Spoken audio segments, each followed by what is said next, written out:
días, yo soy Francisco Rodríguez, profesor de la Universidad Bolivariana de Venezuela, y estamos presentando hoy un informe de investigación científica que hicimos, investigación teórica y de campo, acerca de por qué migran las personas del catolicismo al evangelismo.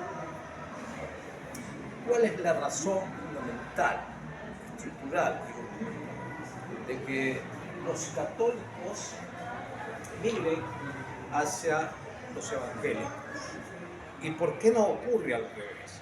La pregunta científica, la clave que se deriva de un hecho concreto y empírico. En primer lugar, vayamos a ver qué es el neopentecostalismo. Bueno, pentecostalismo es una secta es una mala palabra, una iglesia, una de las tantas en las cuales se divide la religión evangélica, la gran iglesia evangélica, tiene muchas denominaciones, tiene muchas subiglesias, y una de ellos es el pentecostalismo, que viene de Europa, llega a los Estados Unidos, pero el neopentecostalismo es una religión fundamentalmente norteamericana, muy nueva, del siglo XX, es un tipo de iglesia que se origina de la gran matriz, y es la iglesia evangélica norteamericana. De manera que una de sus raíces es la iglesia evangélica norteamericana. Como ustedes muy bien saben, la iglesia evangélica, ellos se llaman cristianos, bueno, cristianos somos todos los católicos, es predominante en los Estados Unidos. 80, 85, 90% de la fe religiosa, de la creencia religiosa, es aplicada en el plano de movimientos evangélicos, y solamente un 15% son católicos, los otros son judíos, básicamente es evangélico. Este neopentecostalismo, acuérdense del prefijo neo, que significa nuevo, surge en el siglo XX, procedente de Estados Unidos, y llega a América Latina y Venezuela a partir de la segunda mitad de este siglo, del siglo XX, el siglo pasado, en todo caso, y es traída por misioneros norteamericanos que llegan a América Latina con esa nueva fe, con esa nueva religión. Brasil, Argentina, Centroamérica, América del Sur, Venezuela, que en general son algunos países y regiones donde este culto se ha expandido con relativa velocidad. Rápidamente me preguntan las personas, ¿ustedes evangélicos? Sí. ¿Viene de los católicos? Sí. ¿Y en qué iglesia está? En Pentecostal. Entonces hay una relativa velocidad a partir de la cual se expande pues la nueva fe, que es el pentecostalismo. ¿Y qué es la postsecularización? Son conceptos que, aunque muy abstractos, es necesario aclararlo, porque son conceptos básicos, categorías, digamos, que explican el proceso, que explican el tema. ¿Qué es la postsecularización? Es una tendencia orientada a retornar al pensamiento religioso tradicional, luego de un proceso de desencantamiento del mundo de las creencias religiosas. Es decir, es una resacralización del mundo. Max Weber, que es un sociólogo alemán, finales del siglo XX, finales del siglo XIX y comienzo del XX, había dicho que se acabaron las religiones. Y a eso lo llamó secularización. ¿Por qué? Porque ahora la gente ya no cree en nada. Se han vuelto ateos, creídos, dijo eso. Pero cuando llegamos al último tercio del siglo XX, encontramos que al contrario hay una vuelta a la fe religiosa que puede llamarse secularización, que puede llamarse post-secularización, no, sino post, o sea, después del advenimiento del ateísmo, del descreimiento, viene otra vez una marcha atrás en la cual la gente comienza a creer en Europa, en España, en América. Bueno, América del Norte no tanto, siempre fue evangélico y ellos se mantienen más. Entonces, hoy, en una época de posmodernidad en América Latina, vivimos una vuelta al mundo religioso, o reencantamiento del mundo, a partir de la penetración de las doctrinas evangélicas como el pentecostalismo y otras doctrinas. O sea, América Latina desencadenaba a una pérdida de la fe católica y al descreimiento. La fe católica ahora regresa, pero ya no por el mismo camino de la fe católica, sino de la fe evangélica. Ustedes preguntan, mucha gente se forman iglesias en los barrios más que todo uno ve en los barrios algunas iglesias que son fomentadas incluso individual y personalmente por un pastor. Un pastor dice que es su iglesia, que es su iglesia bautista, que es su iglesia maranata y forma su iglesia. Y nadie le dice que no. En cambio la católica no.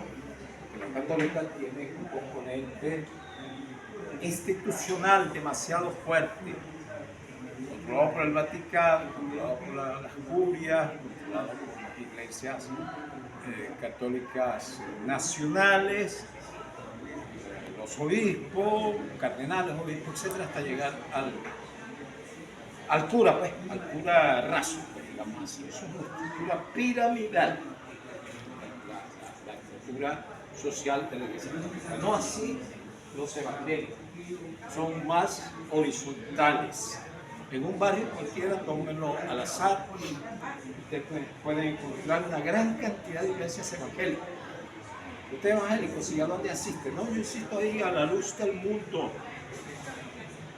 Yo asisto a la iglesia Pueblo de Dios. Yo asisto a la iglesia Maranata. Algunas tienen filiaciones con matrices norteamericanas y otras no, son creadas acá, pero más o menos son de la misma creencia que ya está establecida, es decir, bautista, maranata. Ahora bien, nos preguntamos, ¿cuáles son las causas de la migración del catolicismo al evangelismo? ¿Por qué? ¿Por qué pasa esto? Bueno, de acuerdo a las entrevistas a profundidad e historias de vida aplicadas a una muestra ad hoc, población autorrepresentada, constituida por los sujetos participantes del proceso, de las causas de la migración, narradas por los propios sujetos son, entre otros. ¿Qué es una muestra ad hoc? Estoy hablando metodológicamente. Yo soy un sociólogo investigador, entonces tengo que atenerme a lo que comienza, investigación científica. Una muestra ad hoc es una muestra que uno elige, voy a echar para atrás, una muestra que uno elige, por ejemplo, si vas a estudiar las etapas del desarrollo cognitivo del niño en un preescolar, entonces todos los niños que están en ese preescolar.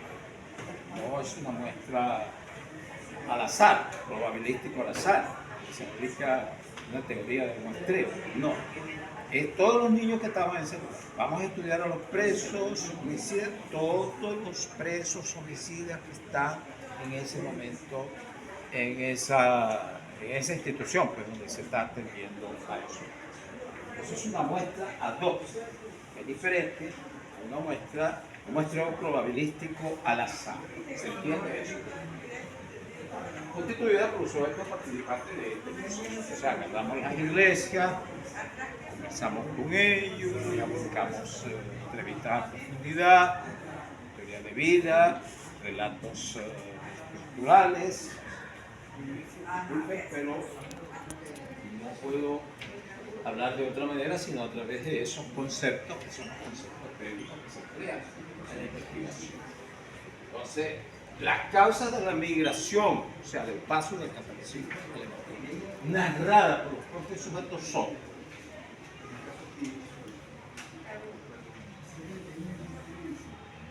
la verdad no está en la Iglesia Católica, sino en las evangélicas. ¿Por qué se pasó usted de allá del catolicismo al evangelismo? Porque la verdad no está en las iglesias católicas, sino en las evangélicas. El día que estuvimos aquí, en la exposición, había unas personas que incluso presentaban milagros que le habían ocurrido. Son personas ya mayores, son conversos, pues son gente que viene ya convertidas al evangelio. El Espíritu Santo nos habla a través de los pastores y pastoras. Si uno vincula a través de un procedimiento estadístico, a través de un análisis de discurso, lo primero que se dice, que la verdad no está en la Iglesia Católica, sino en la evangélica, con que el Espíritu Santo nos habla a través de los pastores y pastoras, entonces tenemos que ver que la verdad está en los pastores y pastoras que tienen el Espíritu Santo. Eso es lo que dicen ellos. Vamos indagando las causas. La verdad verdadera de la palabra de Dios está en la Biblia, no en los sacerdotes ni el Papa. Por eso debemos leerla para conocerlo de sí. ¿Qué debemos leer? La Biblia. ¿Para qué? Para conocer la verdad de Dios y no ir al sacerdote. El sacerdote tiene una verdad, pero no es la verdad verdadera. La verdadera es la Biblia. Yo la daré con todo el mundo lleva su Biblia. Y capítulo 9, Mateo 5, capítulo 2. Abre la Biblia. El verdadero alimento del ser humano es la palabra de Dios. Solamente la palabra de Dios alimenta al ser humano. Eso es lo que se llama, por la Iglesia Católica, la Eucaristía. Es el cuerpo de Cristo. El sacerdote dice: aquí está el cuerpo de Cristo. Y el vino, que es la sangre de Cristo. Ese ritual significa la última cena de Jesús con sus discípulos, antes de ser entregado en manos de sus captores. El primer alimento del ser humano es la palabra de Dios. Personalmente, yo sentí el llamado de Jesucristo que me dijo que buscara al pastor en la iglesia. Anda y busca a tu pastor. Eso es análogo a lo que le pasa a San Pablo, camino a Damasco, cuando hay una luz incandescente que lo ciega, que lo encandila, que cae al piso y siente una voz que le dice: Saulo, Saulo, ¿por qué me persigues? Ningún católico diría eso.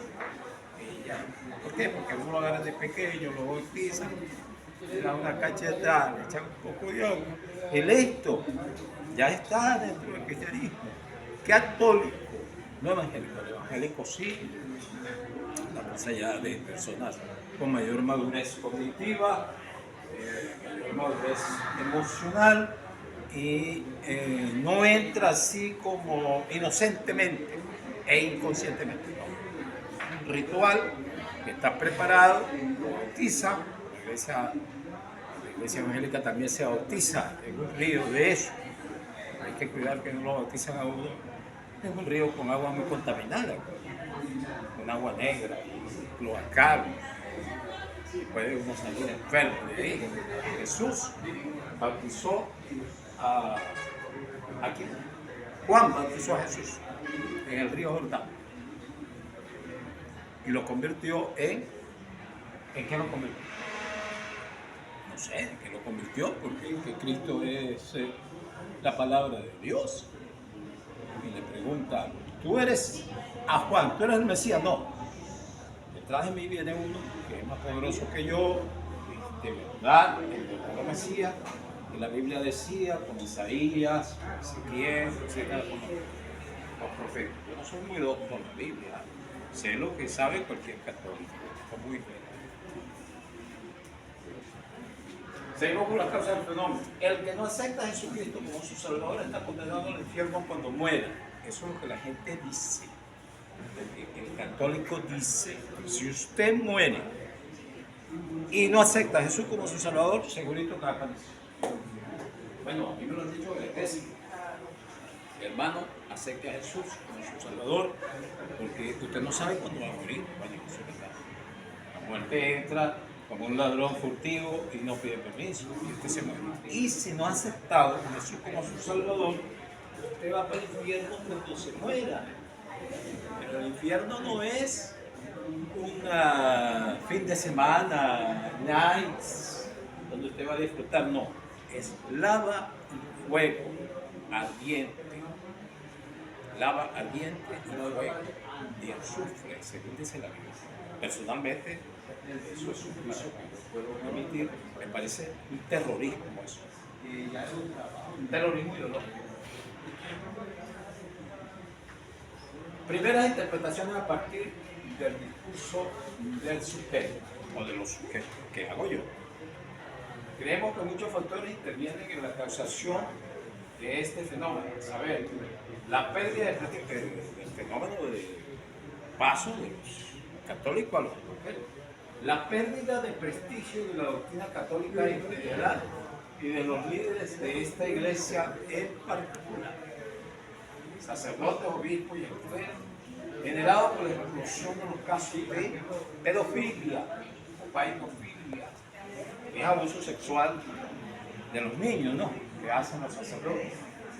El acrecentamiento de la distancia entre los feligreses, los creyentes y los devotos en general, con respecto a las autoridades y la crisis de las estructuras institucionales de la iglesia. Ya el Papa Juan Pablo II pidió perdón por los errores cometidos por la iglesia. Perdón por la Inquisición, perdón por las cruzadas, perdón por haber apoyado la Segunda Guerra Mundial y el nazismo, perdón. La Iglesia Católica tiene casi 2000 años desde que Constantino la inaugura y ha tenido muchos problemas, como todo grupo humano, pero es imperdonable las cruzadas, es imperdonable la Inquisición, es imperdonable que la Iglesia haya apoyado regímenes francamente criminales y totalitarios como Francisco Franco en España, que duró hasta el año 73 y 70. Entonces, todo esto ha venido contaminando, digamos así, el clima institucional, cultural y espiritual de la Iglesia Católica. La Iglesia Católica entra en un proceso de descomposición. Ya la gente no cree en Europa, por ejemplo, en España, sobre todo los jóvenes, dicen que ellos no niegan las verdades de la Iglesia, pero tampoco es así que la comparten, ya no la comparten. Le da lo mismo prácticamente. Es una actitud que pudiéramos denominar postmoderno desde el punto de vista religioso. El acrecentamiento de la distancia entre la iglesia y de otros, eso se ve en la misa, ¿no? Si somos católicos. A la misa, estamos sentados, esperando el Padre. Llegó el Padre, no levantamos. Bienvenido el Espíritu Santo, qué sé yo, está. Ahora de pie, ahora parado, ahora de pie. Hasta que llega el momento de la consagración, que se consagra el cuerpo de Cristo y el vino como la sangre, un ritual, y entonces la gente va a tomar la comunión. Y ahí, bueno, dicen la paz. Y todo el mundo se va. Ya nadie tiene que ver con nadie. En la iglesia evangélica hemos hecho observación participante. No, desde que uno entra, hermano, para acá, siéntese aquí, hermano. ¿Quiere una sopita, hermano? ¿Quiere? Saquen su Biblia. Entonces todo el mundo lee la Biblia. Vengan a dar testimonio los que quieren dar testimonio de su contacto con el Señor, con Jesucristo. Bueno, yo estaba en mi casa, se me apareció una luz, los que están enfermos, vengan, momento de sanidad, vamos a tirar imposición de manos, que era lo que Jesús hacía, la imposición de manos. Ya está curado, levántese que ya está curado. No son médicos, ni son especialistas, pero ellos curan, ellos sanan, es un ritual. Pero hay una relación directa, ¿no? Y después que termina, en la Iglesia Católica, después que termina el ritual, todo el mundo se va a su casa. Nadie tiene relación con nadie. Acá no. Acá la gente se queda, conversa. Tienen organizaciones donde van a los barrios, parten a la astilla, van al hospital, hay ayuda. Es decir, hay una obra social que no existe en la iglesia o existe muy poco. Es casi hay una comunicación entre la estructura clerical, el padre, es un profesional. En la iglesia evangélica no, el pastor, pero no es un profesional. En cambio, la iglesia católica es un profesional. Son 7 años que fui un sacerdote, un médico para ser sacerdote. Primeras aproximaciones. Por el contrario, la reducción de la distancia comunicacional entre los miembros de la iglesia, institucional y jerárquica, en el caso de los grupos evangélicos, y la potencia carismática de estos líderes han estimulado el interés de muchos feligreses de la Iglesia Católica por la participación en esto. Al terminar el padre se va. Ya hizo su trabajo, igual que el médico. No. El pastor se queda ahí. Ay, pastor, tengo un problema. Acérquese. A un muchacho que no me quiere hacer caso. Vamos a conversar. Yo, como sociólogo, le presenté. Y dije, usted pudiera ayudarnos, hay unos jóvenes que tienen unos problemas, con gusto. Yo he trabajado con jóvenes, adolescentes. No, pues hay un muchacho ahí que tiene una confusión de identidad sexual, acá. Bueno, podemos trabajar, ¿sí? Ellos tienen esa relación. En cambio, en el campo católico, es meramente burocrático. El trabajo del padre que terminó su actividad, su ritual y se va para su casa. Ellos no, ellos se quedan ahí, hay conversaciones, incluso los fines de semana se encuentra el pastor con algunos feligreses, Los hijos del pastor van con los hijos de algunos hermanos, iban a la playa, por ejemplo en Margarita está en el Parque Cibel.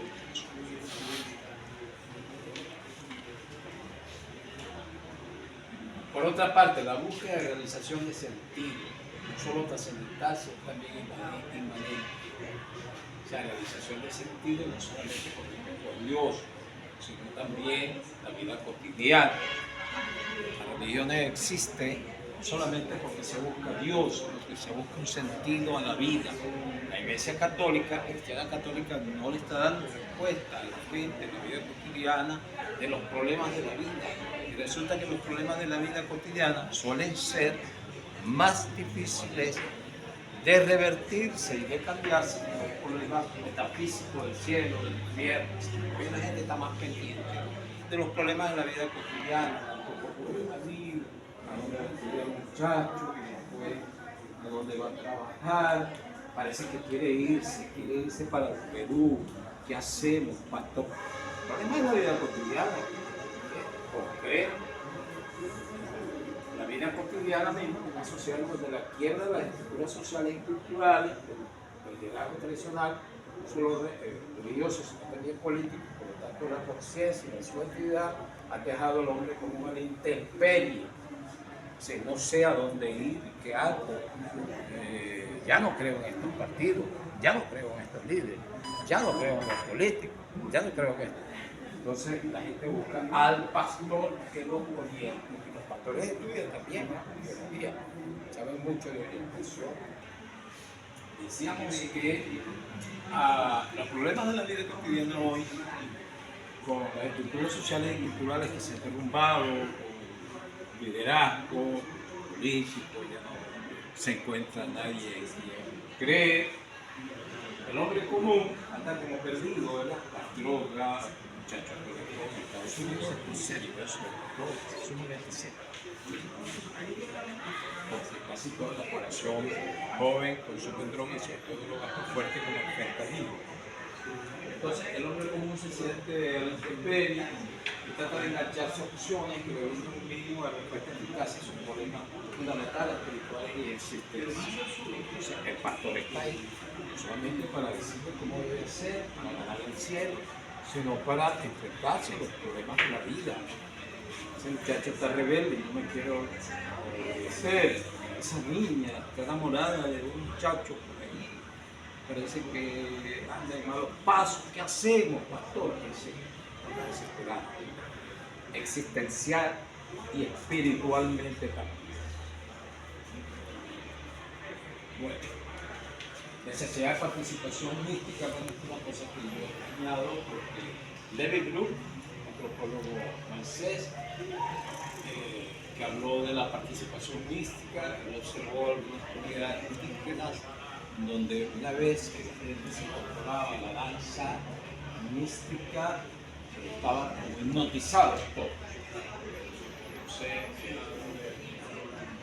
los evangélicos, cuando comienzan a orar, se transforman, entran en un proceso de éxtasis y comienzan a hacer más trance.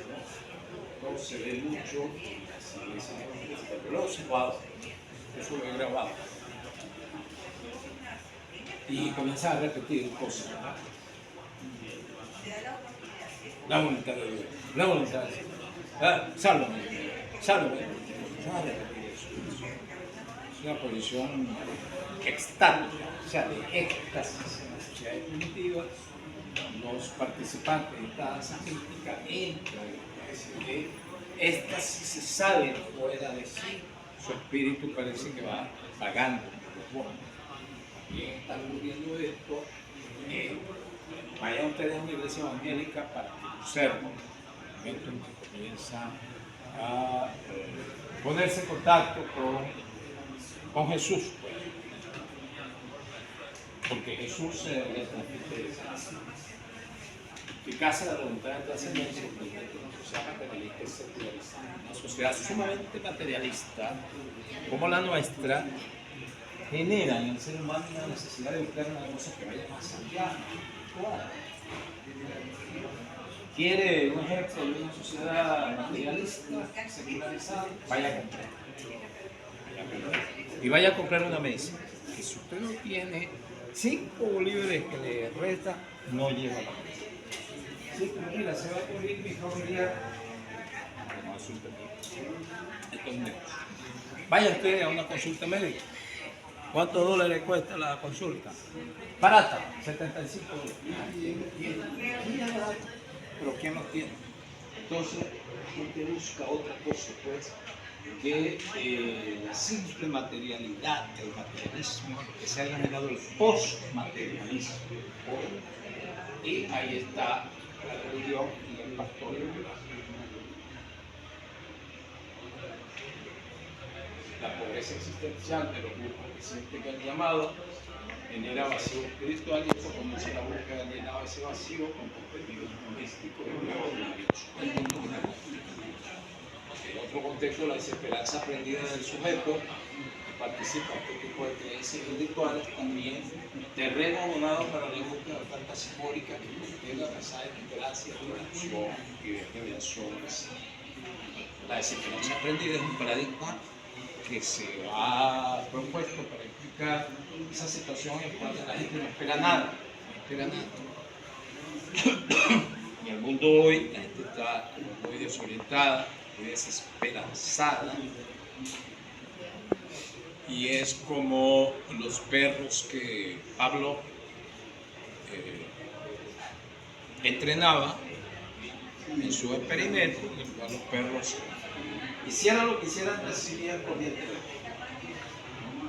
Entonces ya al final se echaba en un rincón y por más que se le ofrecía el alimento, el bocado no recurría. También el ser humano puede vivir una situación de desesperanza perdida.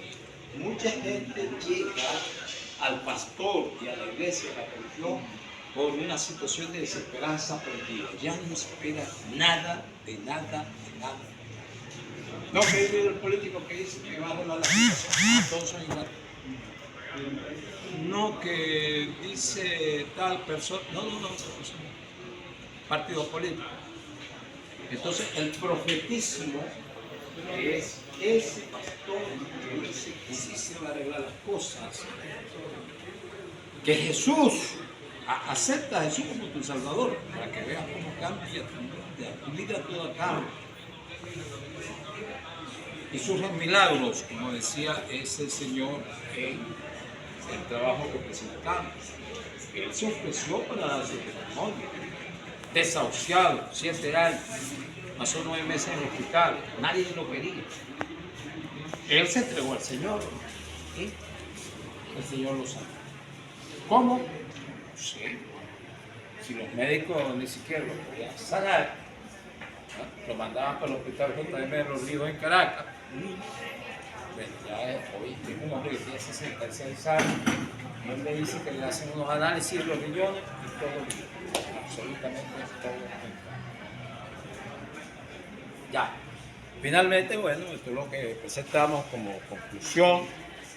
Decimos que esta amenaza de recolonización, que estas iglesias evangélicas se presentan como que vienen a cambiar todo lo que existe desde el punto de vista religioso y espiritual. La creencia en santos, la adoración de imágenes, la idolatría, etc. La creencia en la Virgen del Valle, en José Gregorio Hernández, que ahora sí definitivamente ya es santo, otro santo. No, esto debe ser cambiado. Toda esta estructura tradicional, por medio del cual yo tomaba conciencia de lo que soy yo como un ser humano, espiritual, que era la religión católica tradicional, los santos, las imágenes, la iglesia, todo esto debe ser abolido de acuerdo a las nuevas visiones teológicas del evangelismo. Lo que intenta la recolonización es que se quiere cambiar las estructuras sociales y culturales. Ya no creas en esas imágenes, destruye esas imágenes. Ahora tú vas a creer solamente en un solo Dios. El monoteísmo tiene mucho que ver con el judaísmo. El judaísmo es monoteísmo. Por eso que digo que un intento de recolonización, porque ya suelto no se reconoce lo que eran sus estructuras tradicionales. La Virgen del Valle, José Gregorio Hernández, la Virgen de Guadalupe, etc., que hace muchos milagros en México. No. Ahora usted va a creer en un solo. Mucha gente ha aceptado esto y ahora todos están diciendo que no hay que adorar imágenes, porque la Biblia dice que el que adora imágenes está incurriendo en el pecado y va directamente para el infierno cuando se un terrorismo. Muy bien, esto era todo lo que tenía que ponerle sobre este trabajo que hicimos de investigación teórico-práctico, investigación de campo.